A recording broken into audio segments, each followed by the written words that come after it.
assortment. Cream egg. 12. Another cream egg one. Maltesers. It's all well and good, but it's missing something. Missing something. Ah! There it is. Hey folks, Kilt-Man here. Kilt-Man at your Easter Sunday service. Cheers y'all. Hope you're all doing well. Anybody out there in the mood for some H.P. Lovecraft? Yeah. Enough of you. Cool, then let's do it. Right. Colour out of space, or as H.P. Lovecraft wrote it originally, it's the colour out of space. But when Richard Stanley, a South African film director and pure fantasy fabulist and visionary filmmaker who's had a real bad bum deal with Hollywood, let's be honest.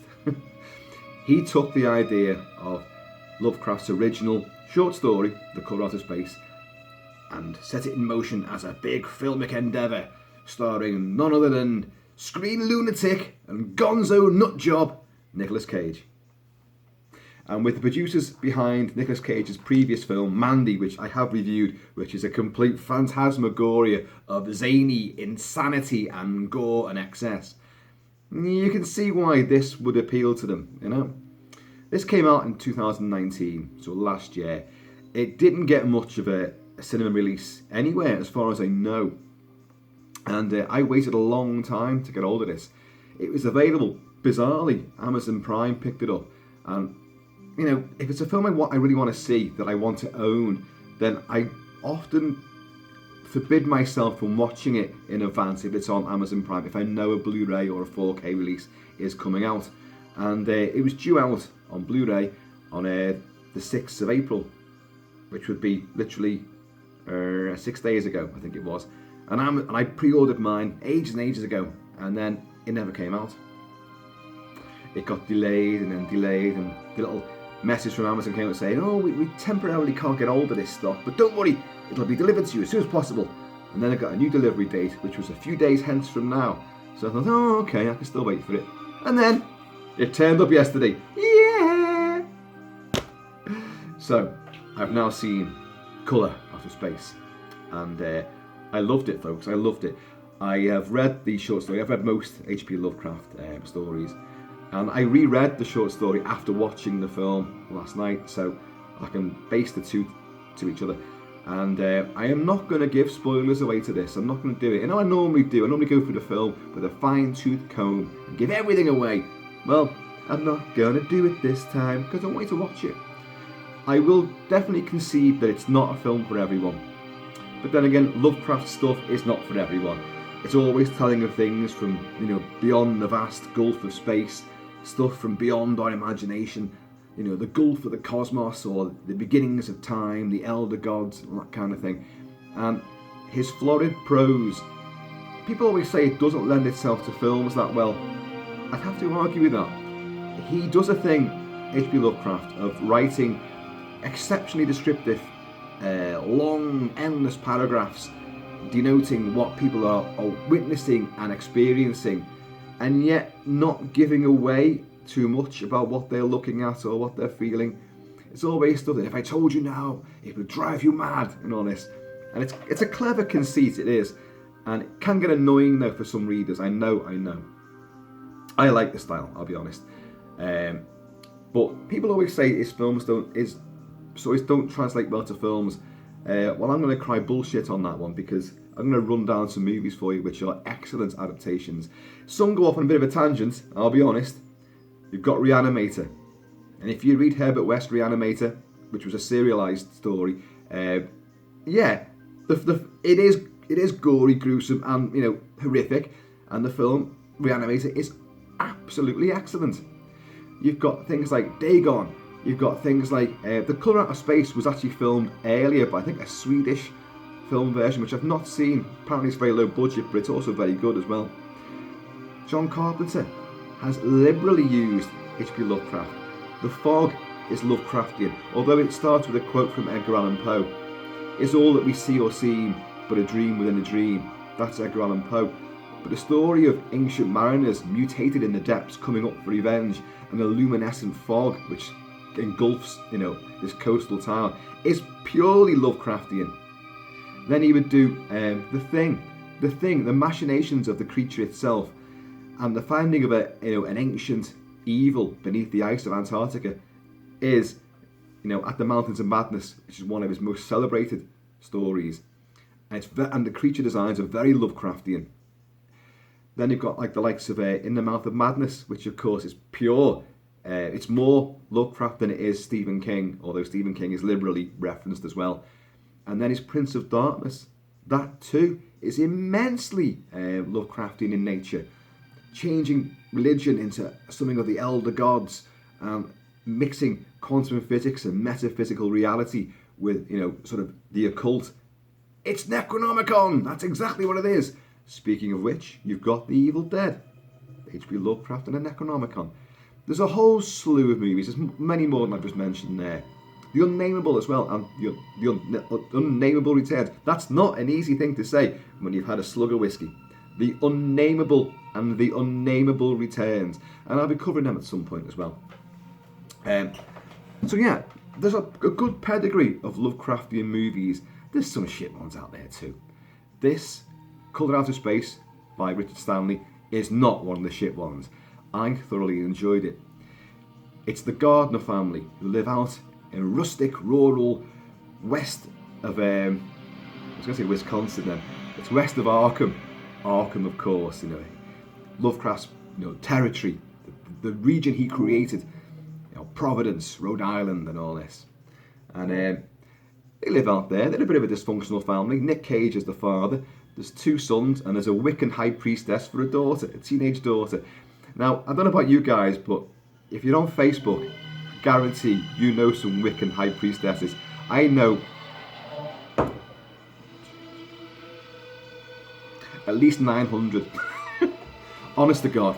And they tend to be teenagers as well. And she epitomises the girl who plays it, whose name I have forgotten. Lilith, or Lillian, or whatever her name is in the show. She's not in the original story. It's 3 sons, the father, 3 sons, and the mother, who live in the Gardner farm out in the rural rustics in the wilderness. But it's 2 sons and a daughter in the movie. And as I say, the first time you encounter her, she's doing some kind of ritual on the banks of the lake, which is going to be extended into a huge reservoir. And therein lies quite an important aspect of how the story will develop, although it's on the back burner. But because they live on this land where the female mayor, the lady mayor, who's played by the girl that played Pocahontas in Terrence Malick's awesome The New World, which I loved, and she wants, you should have sold me the land a long time ago. You knew it was a good price I was offering you, because she wants to turn all his land into this vast reservoir. But he held out, no, I won't do it, it's my land. Because Nathan Gardner, who is Nick Cage, has a little farmstead there that they've gone back to nature, even though his wife, played by Julie Richardson, is trying to work. She's got her earpods in and she's working away, beating upstairs, but they can't get much of a signal. She's hemorrhaging clients left, right and centre because things are beginning to go wrong on the farm. Things aren't really happening. They're not making any money, they're not making any headway. And they have a breed of alpacas there, which is a complete addition. This is not in the original story. And to be honest, I don't know why they did this, because in the short story it's horses and cattle that they've got there, but this, they've got alpacas and they're milking the alpacas, and I don't know, it's a bit of a strange one. But Richard Stanley has a few crazy ideas, and of course Nick Cage is just one big crazy idea. And anyway, one night something lands on their grounds. A meteorite, a strange phosphorescent meteorite, hits the ground. It's very hot and it melts its way into the land. They call out some people from the town, to investigate it. They can't really work out what the hell it is. It's a meteorite. Well, it's one of those things. A TV company comes out to interview, and this is quite a funny moment, a little abstract moment, which kind of leads into how Nick Cage will go and do one of his awesomely famous trademark descents into absolute madness, which is what he does best, let's be honest. And the interview, and you see him watching that interview back, where they don't mention the word meteorite at all. They just take, the UFO. They're billing him as a complete and utter nut job. How much were you drinking that night? And because he's losing the plot, and he's got, I had a couple of drinks the night before, and I may have had some bourbon just before the impact, but hey, I wasn't drunk. And he's roaring at the screen saying, there was no UFO. Why did he keep saying UFO? It was a meteorite. And in the original short story, the townsfolk, the city folk from Arkham, do ridicule the rustic rural people for their superstitions and their beliefs. So the film mimics that in a modern sort of perspective.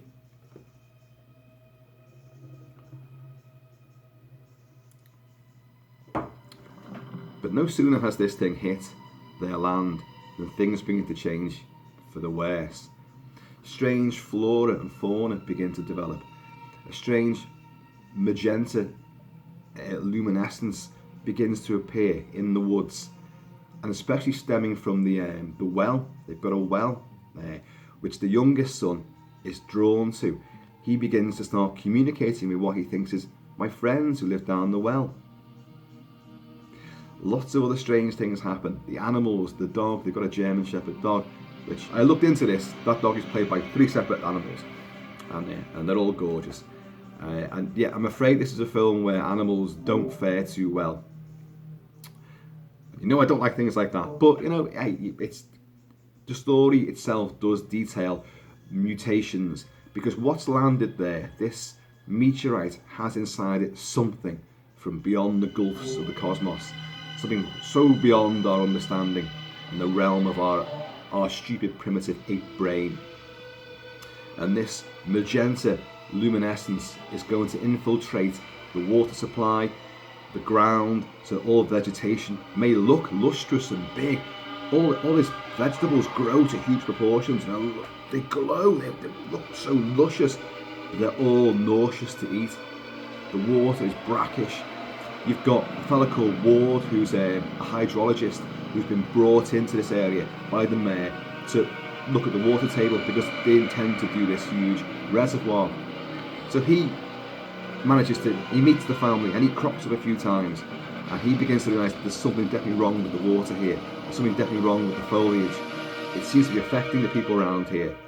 You've got is it Tommy Chong from Cheech and Chong fame? He plays Ezra, who lives out.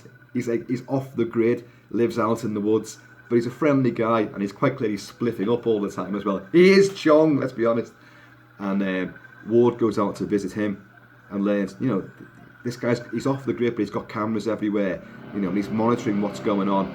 But he's an aging hippie, obviously. But he knows something strange out there. Something come down from the sky. I'm hearing voices. He's got little microphones, and he said, listen to this. Gives it to Ward. Can you hear them? And he's going, I can hear something, but what is it? He goes, that's them. That's the aliens down below. I can hear them talking and all that. So it's like, what's going on? What's building up here?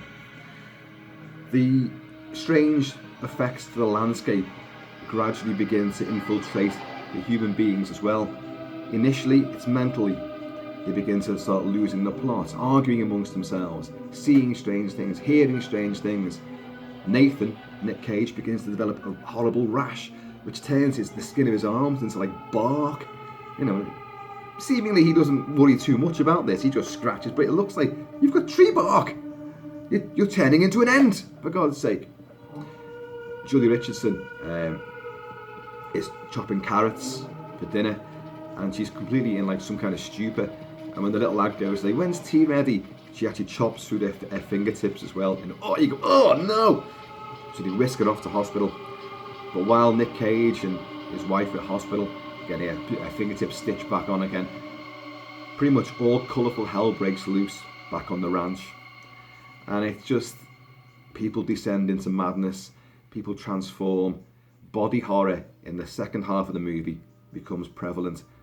Body horror a la David Cronenberg's movies, and of course The Thing.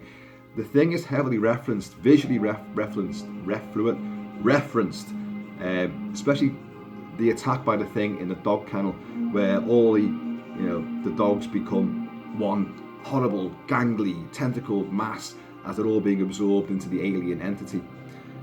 Well, I'm afraid the alpacas go a very similar route in this. And, I'm not going to say too much more, but Nick Cage will descend into an absolute oblivion, zany madness, which is the sort of thing which will take people out the film. It will. The film is slow, it's dreamy, it's surreal, it's disturbing. There's humour in it, but the humour is kind of abstract and maybe doesn't fit, and it comes primarily from Nick Cage. So if you want to see Nick Cage go into massive overdrive, well, you're going to get that. If you don't want to see that, well, I'm afraid a good portion of the film does depend upon his overacting abilities and gives him free rein to do so. But the film is visually sublime. The alien colour out of space is magenta. Now, I don't know if magenta does not appear on the colour spectrum at all. Magenta is a colour, a tint that we as humans perceive when two colours are mixed in a certain light. I think it's blue and it's purple or something like that, and it makes what we perceive as the colour magenta. But magenta itself does not actually exist. So it's clever that you use that because it's completely, out of this world anyway. Tentacles and weirdness, there's something down the well. The trees are swaying in unusual ways. Animals are behaving unusually. A strange magenta insect appears. Deaths ensue. Madness, chaos. Colourful chaos. But the film is disturbing. There's body fusions take place. Whimpering, pain, and some very, very distressing imagery as well. And hey, I loved it.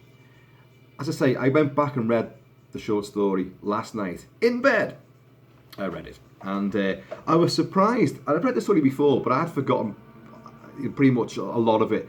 But the film, even though it's a modern updating of it, does follow the story very, very well. The whole thing about the reservoir being there, or rather going to be there, which may eradicate all this, that could be the salvation. But the slow and painful dissolution of a family unit, it turns on itself. Terrible, nasty things take place.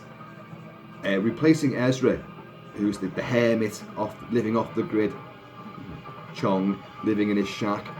You have, in the original story, you have a neighbour over the fields and far away who he narrates the tale to a guy who is actually investigating the land and the water table. So he recites all that happened there in the strange days many years ago. And the film is bookended by direct quotes from the short story in a narration by Ward, who is the hydrologist. And so it's very respectful. I like the way that Nick Cage and Richard Stanley for many years wanted to get together and work on a Lovecraft adaptation, because both are huge fans. Richard Stanley wanted Nick Cage to do his performance from the ill-fated and rather shit Vampire's Kiss from many years ago, which is what Nick Cage does do. And I like Nick Cage, I do. And I think the way his performance translates to this, his reaction to the things taking place around him, time and space are also warped in this environment, so that kind of makes sense as well. Each of the family members are affected differently. Some will try to battle it, some will just succumb to it and give in, and some just, well, they're along for the ride, and it's going to be quite a painful ride at that. The creature design is really good. It's not lingered on though. People have gone like, oh, this is the new body horror. This is the new sort of The Fly and Scanners and Videodrome. This is the new The Thing. No. It's definitely of that ilk, but you don't really linger on the effects. The visual effects of the colour, which swells around the woods, can be like a shimmering shape in and out of the trees, or it can rise from this well. There can be vast explosions of colour and almost luminescent tentacles drifting around the landscape. That's that's all fantastic. That's brilliantly done. But the actual practical effects, which is nice, thumbs up for that. Practical effects on the actors and performers who are fused together or are mutated in some kind of way. Yeah, they're really good, but they're not lingered on. So it's not don't come to this expecting a gore fest and lots of creatures and unusual, design work. It's not like that. But it has a dreamy, dark aspect. And playing soundtrack, as you would expect, by a guy called Colin Stetson, who did the film Hereditary a couple of years ago. And it's very unusual, surreal, dark, dreamlike, transcendental, but disturbing at the same time. And I like it. A lot of people don't like it. It evokes a very sort of distance for the viewer from what's happening. It just leaves people cold. I know that. I understand that. And plenty of films and their soundtracks do exactly the same to me, and I don't like them because of that. But this worked for me. A few people I know have seen it, and well, of all the people I know who've seen it, no one didn't like it. But I do know there are people out there who do not like it because I've seen other reviews. Bottoms up, y'all. This water is strange, brackish. It's an unusual colour. It's making me see things. It's making me feel unusual. But I like it. So yeah, I think I've done pretty well there. I've not gone into too much detail. I have not given any spoilers away. But if you're a fan of Lovecraft, you definitely need to check this out. I ended up waiting longer than I anticipated, but for me it was worth it. Genuinely worth it. I know that most of my family wouldn't bother with it. I know that Kilt daughter will actually like the Wiccan priestess daughter in this, because of her attitude, her teenage attitude, which is what she's got right now.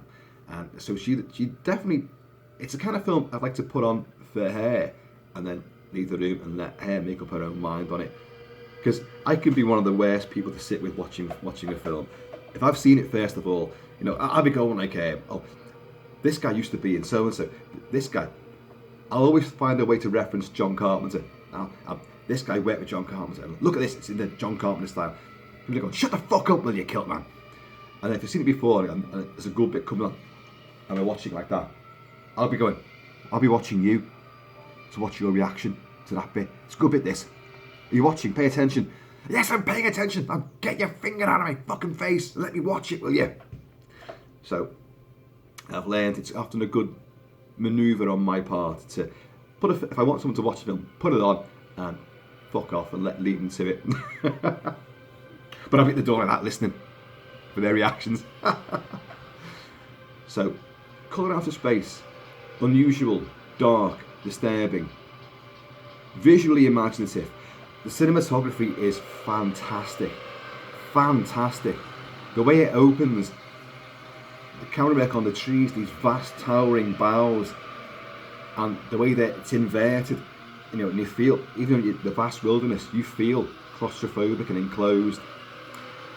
And again, that evokes the prose of Lovecraft. Lovecraft describes this area west of Arkham, the blasted heath, and brooklets which have never seen the sunshine. It's just, and it looks just exactly like he describes it. You get that vibe from the place. It's hidden away, and it's only going to get worse because the events of the Colour Out of Space. Interestingly, it's filmed in Portugal. I defy you, unless you live in Portugal, you've been to Portugal, to recognise any of these locations and go, that's Portugal, that! I thought it was British Columbia. I thought it was, somewhere high up in the Appalachians or whatever, and it's not. It's Portugal. But it looks amazing. Even without the colour, the lighting of this movie is immaculate, atmospheric, dark, and yet it's insidiously inviting as well. The house that they've got there, this colonial mansion house, built on a slight rise but surrounded by trees. It's idyllic. It's just a shame about what happens. Although if it happens like Magenta, it's even more desirable. But yeah, I thought it was tremendous. So a great score, madcap zany performances, some good body horror, tremendously atmospheric, and a really good modern day adaptation of a notoriously difficult to film H.P. Lovecraft story. Yeah, they intend to do more.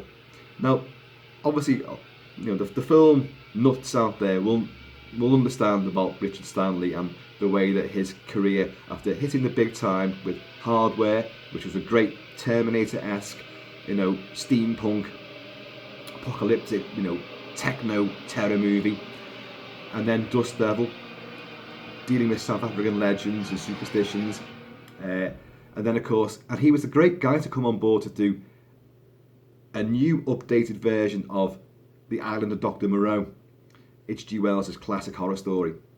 But what happened? Well, it's history. It's legendary what happened to him. Sacked 3 days into the production, and totally betrayed by renegades Marlon Brando and Val Kilmer, who ruined the film for him.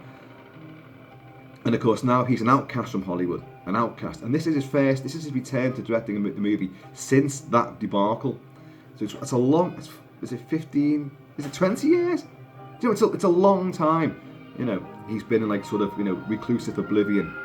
He's been directing other stuff, short movies and documentaries and that, But this is a great comeback.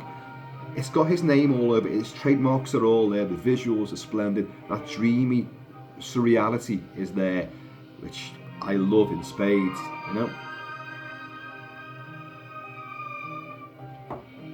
It's just a shame he's had to go through such an ordeal when he's a visionary filmmaker. People like Ridley Scott, manage to, they go by and get accolades and awards and all sorts, and they get away with absolute murder. Where people who genuinely, even Clive Barker, his films are, well, Clive Barker himself, again, a master fabulist, a great imaginator, and to put his own stuff on screen, I give him all the plaudits going. Hellraiser is awesome, but I began to detect a decline in its actual directing style with the likes of Lord of Illusions and even Night. I know everyone loves Nightbreed. I do, but it's a broken film. Even the full uncut version is still a slightly broken movie, and some of the bits don't quite fit together. He throws too much into the mix, I think. But I think Richard Stanley's a better filmmaker than him. But even Clive Barker has got more shots. He produces more movies. He might not be directing many, but he's producing a lot of stuff. His name is attached to many films. Speaking of names attached to films, have a guess who's one of the producers on this one? Elijah Wood, Frodo himself, the heroic Hobbit. Elijah Wood seems to have done his utmost to distance himself from, Frodo in the years since Lord of the Rings. What he played in Sin City, oh my god, that yellow fucking depraved pervert, Jesus Christ. The title Maniac in the film Maniac, the remake of Bill Lustig's infamous Video Nasty Maniac, which is a fantastic version, got to say. And Elijah Wood, he's an unusual guy now, but I like him, and he's attaching himself to projects like this, which seems so far removed from what made his name. I know he was in a body horror movie to begin with, The Faculty. Who remembers The Faculty with Famke Janssen, and Josh Brolin, the high school fucking alien stuff. Actually, I'm not a big fan of that movie, but I was kind of bigging it up there a bit. But it's okay. It might be worth a revisit, to be honest. But I know at the time I wasn't that fussed on it. Everyone was going, "Oh, it's awesome! You gotta see it. Oh, the effects are great." I was like, "Nah." I've seen The Thing. Nothing tops that. And nothing does top it as far as I'm concerned. But folks, do yourselves a favour. If you're into your cataclysmic, cosmic, supernatural, occult yarns, Lovecraft is your man. The dark, baroque prince of metaphysical, fantastical horror. And watch the movies, watch the offshoots, watch Richard Stanley. Give him, all the kudos he deserves, because he could. Let's hope he makes a proper comeback. This film, I don't know if it's been successful. I just don't know.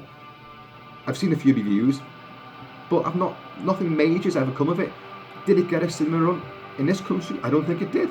Did it in the States? I'm not even saying it got a proper theatrical nationwide run in the States. You know, Richard Stanley's name could be poison in Hollywood. Almost like the colour which poisons the land in this. There's a taint attached to his name which is unforgivable. Unforgivable. Richard Stanley, mate, you know, I applaud you and I'll stand beside you.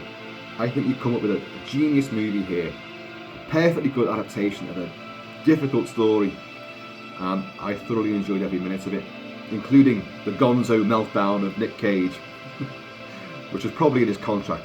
I must lapse into complete insanity and grin at the camera and say the most ridiculous things. Alpacas! Alpacas! Folks, colour out of space. Give it your time. And then get back to me and let me know what you think. Everyone's opinion counts. But at the end of the day, opinions are like arseholes. Everyone's got one.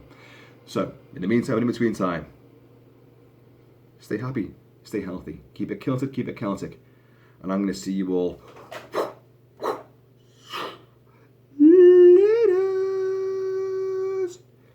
Keep it magenta.